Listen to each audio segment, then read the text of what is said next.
Nerdvengers, it is Josh. It is 5 in the morning, Friday. I have just watched Falcon the Winter Soldier, the finale, the final episode. I want to kind of give a just general breakdown, my thoughts on the episode.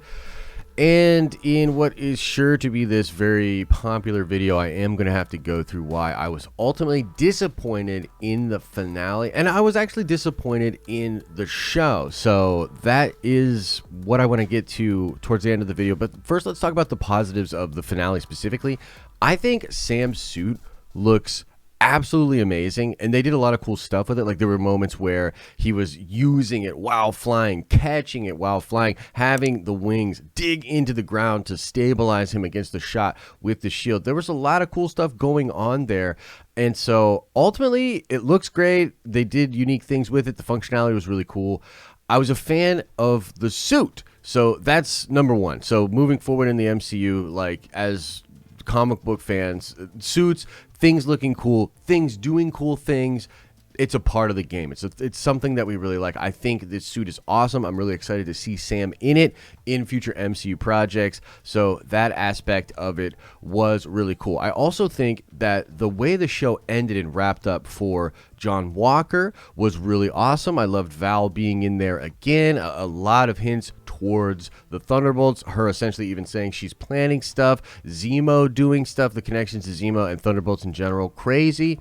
I think the U.S. agent suit looks dope. Now, this was again spoiled due to toy leaks, and we did know that this was going to be coming, but it's still cool to see. I liked it. His performance in that scene was a little weird. To be honest with you, he's like, what was that dance or whatever at the end, but pretty cool. I also felt like the wrap up with Bucky was really good. Even though it's a shorter wrap up, it's really sold by the performance by Sebastian Stan. He really just sells it, man. The trauma is real.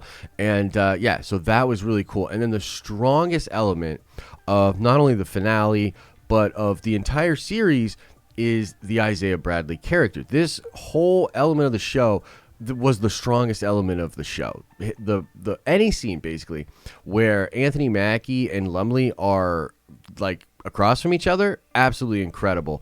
And the end with the museum and Isaiah Bradley being actually recognized, super cool, and a very emotional scene. So I think that all of those aspects are really, really cool. And ultimately for the show overall, I would say there's a lot of positive elements to the show. Mainly the Sam's like story and struggle to accept the role of Captain America is the strongest element of the show. And again, that is really anchored in the Isaiah Bradley character, and that's really, really cool.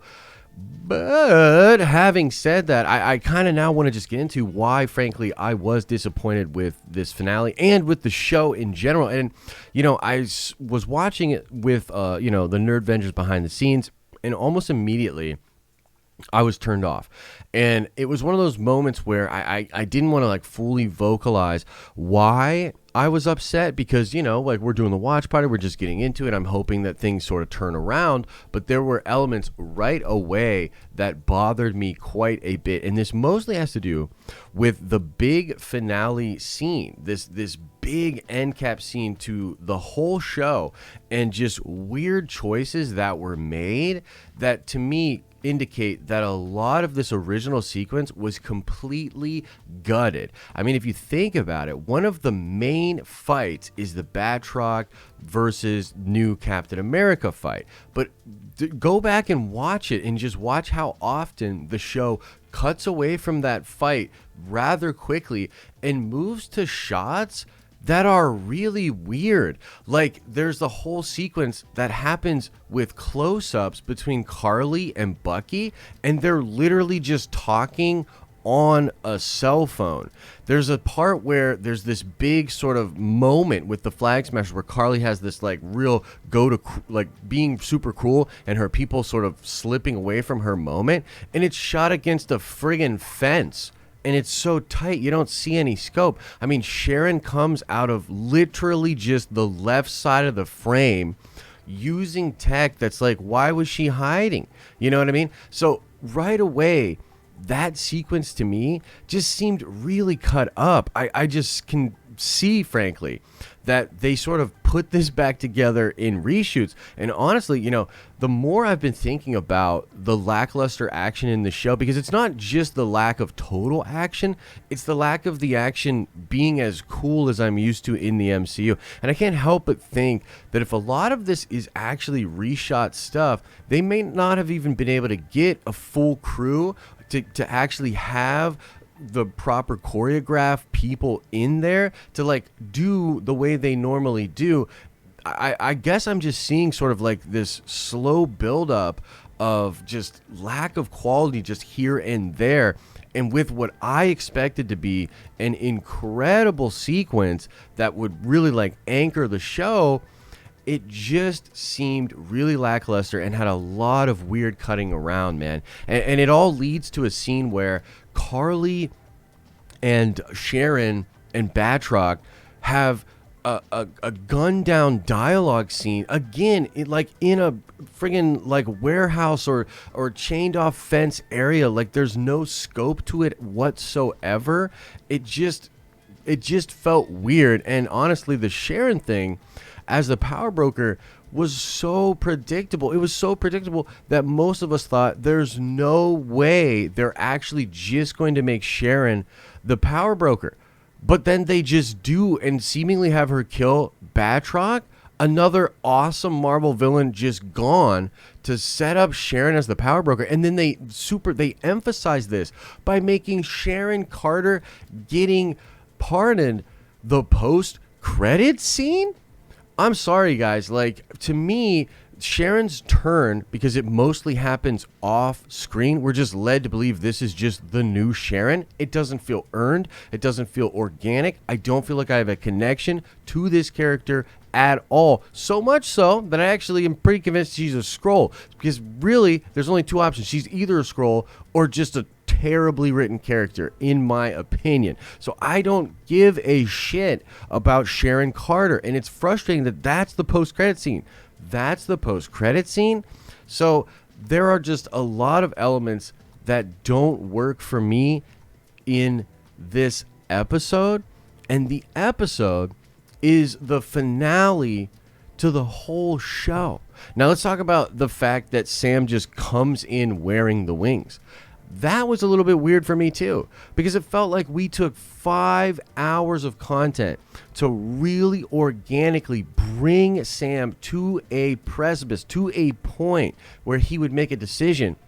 And we don't see him make that decision. We just see him as Captain America. And what was even more frustrating was it seemed like the show felt like its audience was dumb. It wanted to just remind us that he's Captain America. All of these weird moments where people, like the one where he's like, that's Black Falcon. He's like, no, that's Captain America. Like, I'm sorry, man. The organic way that scene happens is like, wow, that looked like Captain America. Is that a new Captain America? How many are there now? That's good Marvel shit writing. This writing that I saw was like, I don't know, man. It just felt like it was treating me like I was an infant. And it's like, the whole world's kind of picking up that he's Captain America right now. He's kind of killing it. And here's the thing, man. Even the speech itself didn't really slap for me. We all knew Sam was going to make a speech. I would have preferred it to be like on a platform like him just actually addressing the people, being fully recognized as Captain America. It felt weird that he like lands in the heat of this like moment, and then it all shifts into a really impactful, meaningful speech that cuts to the core of the themes of the show. I understand that needing to be in the show. I agree that it needs to be in the show, but the beats don't feel right. It doesn't match up. He's just going to land and give an incredible speech that's meant to be candid, but obviously isn't at some point. I don't know. For me, the speech itself is good. It's the writing and the story around it that doesn't make it slap. And frankly, that's the real thing with me with all of Falcon and the Winter Soldier. You know what I really think is going on? I think there was an absolutely incredible show written and partially shot that then they gutted. They completely gutted. I mean, we know about the virus plot, right? We know that was at least partially in there. And I'm venturing to say it might have been way more in there than we would have thought. I mean, the flag smashers to me don't make any sense. They're so platitudinal as a villain. And the one thing that really has been sticking out to me is that Carly literally keeps like repeating the same things in different episodes. Like in episode 4, I think it was like she kept repeating about how I need to kill Captain America, like the symbol. And it was like weird. Like she just kept saying it. And in this one, it was like, it doesn't matter if I die. Like literally, like several freaking times. She's like, it doesn't matter if I die. It's about what we're fighting for more than this, or like blah, blah, blah. It's like, I literally feel like the reshoots and everything were so rushed that they were running around shooting and just being like, say it again. Yeah, the dialogue here, we'll make it work. We'll fit. You know what I mean? Like it feels literally that sloppy to me. I remember because not everybody feels the way I feel, obviously. And when we were doing the watch party, there were people that were like, this is working for me. I'm loving this. I love the flag smash. And I'm like, yo, that's cool. And I'm glad you're loving it. But there's no amount of emotional music that could swell to make me care about Carly's death, dude. It just didn't feel consequential. She even said 2 times in the episode that she doesn't care if she dies. Before that, it's like so obvious that was going to set up. I felt like what we were watching in this episode was all of the most predictable things that we knew were going to happen. And it literally got to the point where I was like, okay, fine, just do it. If you're going to do it that way, just do it, get it over with, and then give me some other cool stuff. Now, there were some cool things. The Thunderbolt thing is cool. Sam being Cap is cool. There are cool things that are going to come out of the show. And I'm not like trying to crap all over Marvel. I'm not trying to crap all over everything. I just look out there and I see a bunch of people saying they love this show, that this show is an incredible show. And if a lot of people feel that way, that's awesome. And maybe I am in the minority there. Maybe I represent a small portion of people that just think, yeah, there were great parts of the show, but it's not a great show. But I don't know that that's the case. I actually feel like there could be a silent majority that agrees with me, that thinks that this show ain't all that. And that's a shame, because for the Black Captain America, for Sam Wilson Captain America, I think that character deserved a better show. Literally. A better show, a show that was so ridiculously good, filled with amazing action, incredible efficacy with its points, all tied together in a beautiful Marvel formula that just made it accessible to everybody. That's the kind of show that I think Sam Wilson deserves. You know what I mean? That's the kind of show that I wanted. That's the kind of show I anticipated. It's not the show I feel we got. Again, I'm not trying to necessarily crap all over Marvel. I think a lot of it had to do with those reshoots and the restructuring of the story. But I have to be honest. I got to tell you how I feel about it. It's a 7 out of 10 for me personally. I wanted it to be a 10 out of 10. And this does mean that as a Marvel fan, I have personally felt disappointed by 2 Marvel projects in a row. That's not a good feeling as a fan. I'm not even saying it's completely their fault. I do have high expectations for these things, and I think it's fair to say that I need to recalibrate my expectations moving forward with the Marvel shows. I think that is obvious, 100% obvious. But I also just got to be real about where I'm at as a fan, how I feel about the show, and also just say, I would love to know how you feel about the show. Let me know. How do you feel? Do you think I'm crazy? You think I'm being a ridiculous fanboy? Did you love the show? Do you think it's the best thing Marvel's ever done? Let me know in the comment section. Of course, if you agree with me, you can quietly say so, or, send me a direct message if you're afraid of getting dogpiled in the comments or whatever. Just let me know that I'm not crazy. That would kind of be cool as well. We're going to leave it there. I will be doing a more succinct edited video later, which will talk about Thunderbolts and things coming out, ending explained and such, because there is a lot of cool stuff to talk about for the show. But this is what I wanted to say right after watching the show. So again, gonna leave it there. I'll see you guys real soon. As I always say, I hope you are having an awesome and nerdy day, and I'll see you in the next video.